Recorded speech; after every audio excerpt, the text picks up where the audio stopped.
I'm actually working on my second book at the moment as well, but my first book was released last year.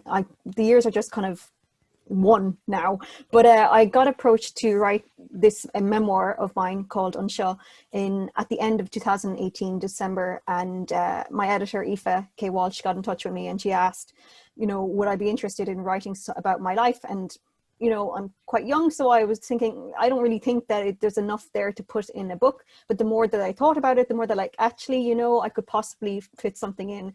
And I was thinking, yeah, it might take me a few years, and they gave me quite a short period of time to write it. I only had about 3 months to write it.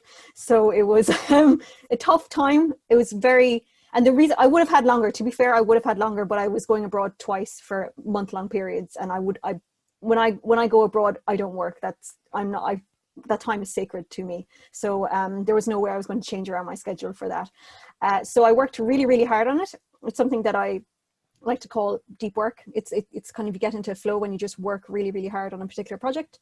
I worked on that throughout 2019, and at the end of 2019, around October, actually, yeah, like last month, not last month, but the year previously, that's when I launched it, because the process, I suppose, that people don't realize when it comes to book writing and everything is that you have obviously the writing stage, then the editing stage, then the picking the cover stage, and then all the in-betweens between that. So it's quite a long process. And then the promotional stage, which I found the hardest to do because it was quite exhausting. But in terms of the book itself, it covers my own upbringing. I'm adopted from Vietnam, and I was adopted when I was my adoptive mother met me when I was 3 days old, and I was in Ireland when I was 6 weeks old. So I've been here pretty much all my life. And then it covers all that story. And also I was brought into a family of Irish speakers. So I was brought up bilingually.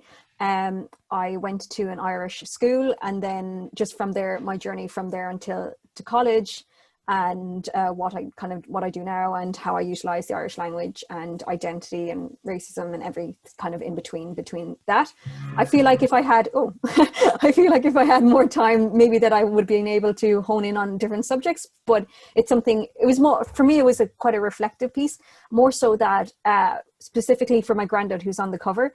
It was one of those things where no one had gotten around to telling his story. He was quite a well-known Shanachie and just very kind of vivacious sort of figure, and was very just a vibrant person, and no one had gotten around to write his story in a book. And it was really important for me to be able to put as much of his story into a book, almost more so than mine.